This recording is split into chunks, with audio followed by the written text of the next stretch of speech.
So yun mga paps, oh. Okay na, smooth na yung unit natin. Wala na po yung display, yung freezing display niya, yung delay ng kanya picture. At lumiwanag na rin yung side na to. Naging even na po sila sa may kabilang side, no. Matapos nating matanggal yung mga side cube niya sa side na ito. Ayan. So okay, goods.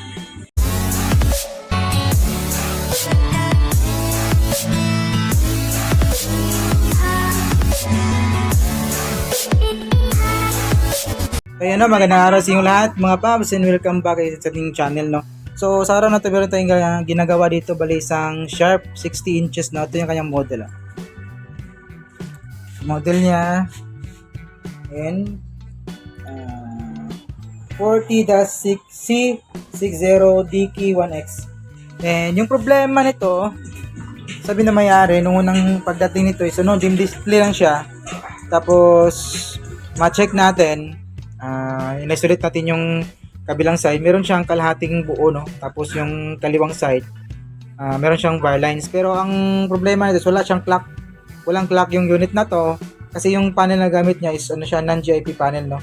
Meron siyang side cup pero wala siyang clock signal. So dito, kabilaan yung kanyang side cup, ayan, no. Dito sa my right, meron siyang side cup. Ano tong yung side cup dito, mga 8 piraso ata kung hindi natin nakakamali, no. 1, 2, 3, 4, 5, 6, 7 pala. So 7 din sa may kabilang side. Ayan, 1, 2, 3, 4, 5, 6, 7. Ayan, so 7 rin yung side cup. So magkabilaan yung kanyang side cup niya. At yung problema niya, ito yung kanyang problema. Dito meron siyang display, di ba? Meron siyang display, tapos medyo magana yung kanyang display. Tapos dito naman sa kabilang side, ayun, no. Madilim yung display sa may left side natin kasi nakaharap to eh. So punta tayo sa may home natin. Ayan, so makikita natin yung apps dito. Dito medyo maliwanag sa side na to, sa may right side. Medyo maliwanag siya. Maganda yung kanyang display. Dito naman, medyo madilim yung kanyang display. Tapos meron siyang delay. So parang freezing yung kanyang display. So nasa YouTube tayo. Ililipat natin yan. Tingnan nyo, meron siyang delay, meron siyang freezing display. Ayan, medyo nahuhuli yung kanyang display. Ayan, may naiiwan. Ayan, dito. Ayan, Lata nyo ba? Ayan, freezing display. Dito, tapos dito naman sa kabilang side, okay. Walang problema. Meron siyang may picture, dito, may display. Wala problema. Medyo makinis yung side na to. So dito na side may nakita tayong meron problema, madilim at saka meron siyang freezing sa side na to, no. So ang gagawin natin ngayon,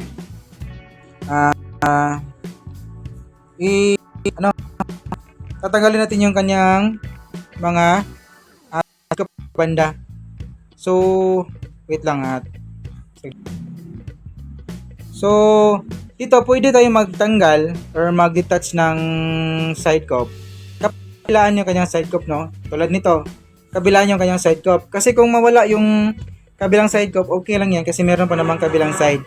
Pero kung isang side lang yung merong side cup, ay hindi po tayo pwedeng disable or mag-detach nun. Kasi mawawala ng display yung ating panel.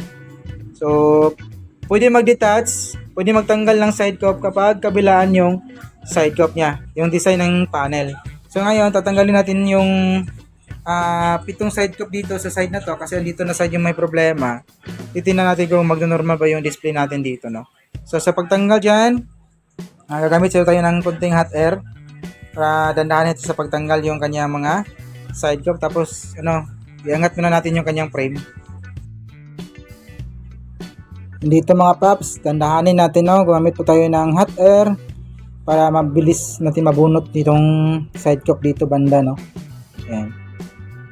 Bali yung settings ng hot air natin nasa lang siya, 150. So nag-slide yung ating tawag dito, yung ating clip.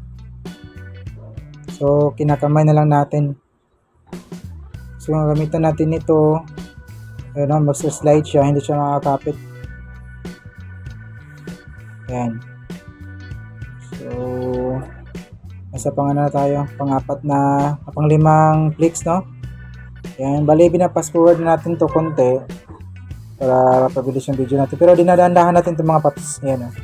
So nasa panghuli na tayo kasi nag-sample na sa baba. Sample natin yan. Tinanggal natin. Ayan. Ayan, oh, yung settings natin 150 lang po siya. Yung init niya 150. So ito mga paps, natapos natin matanggal yung 8 piraso pala. Nagkamali tayo, 7 yung sabi nito kanina, no? So 8 pirasong side cup yung tinanggal natin. Ayan. Ito 2, 4, 6. Wala yung isa. Iwan ko na. 2, 4, 6. Saan yung isa na wala? Saan ko na ilagay yun? So 8 piraso pala ito. 1, 2, 3, 4, 5, 6, 7, then 8. So iwan ko lang. Alam ko na hindi ko nakalimutan kung saan nilagay yung isa. Kulang.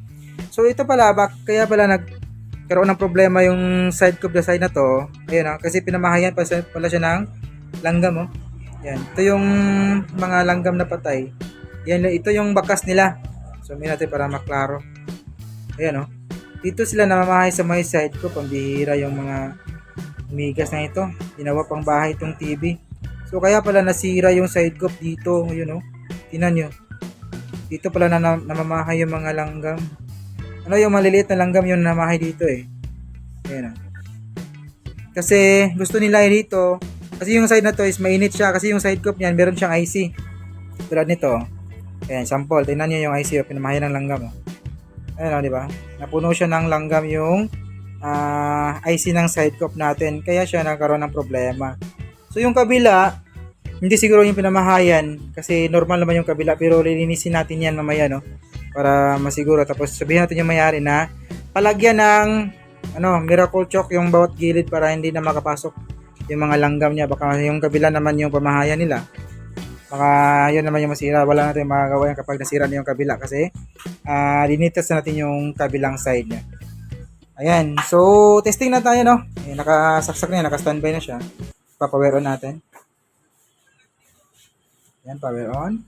Nagbukas na siya. Tingnan nyo dito. Ayan, yung liwanag sa may side na to, naging balance na. Ayan, kanina yung itong nosing niya, kung nyo nakita, ito sa side na to kalahati madilim, tapos ito sa side na to medyo maliwanag. So ngayon, ayun, even na po sila. So punta tayo sa kanina sa may home para makita natin na yung mga apps, kasi doon tayo nagtitest sa mga apps niya Ayan, tingnan nyo dito, yung YouTube. Ayan. So, lumiwanag na yung side dito, side na to. Tapos, tipat natin kung nawala ba yung freezing or delay niya. Ayan, di ba?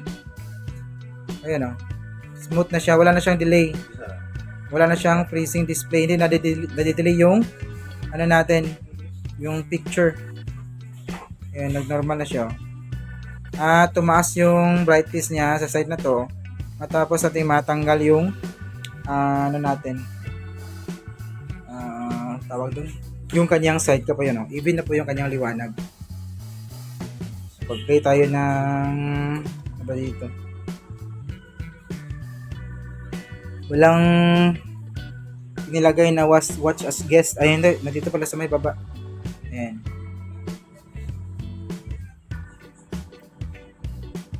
So mag-search tayo.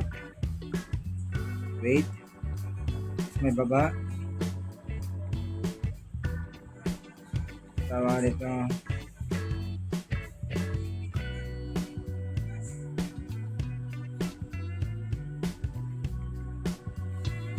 Mag-search muna tayo.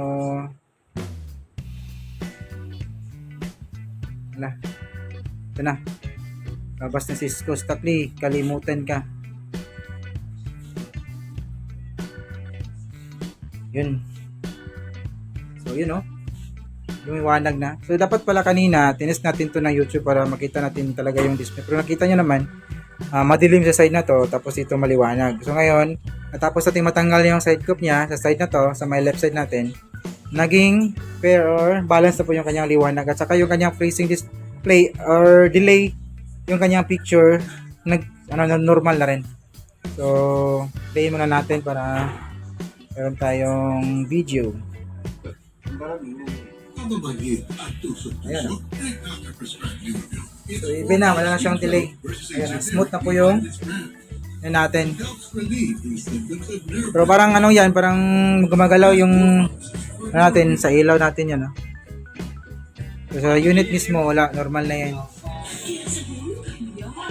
Daming ads. So, wala na siyang delay. Smooth na.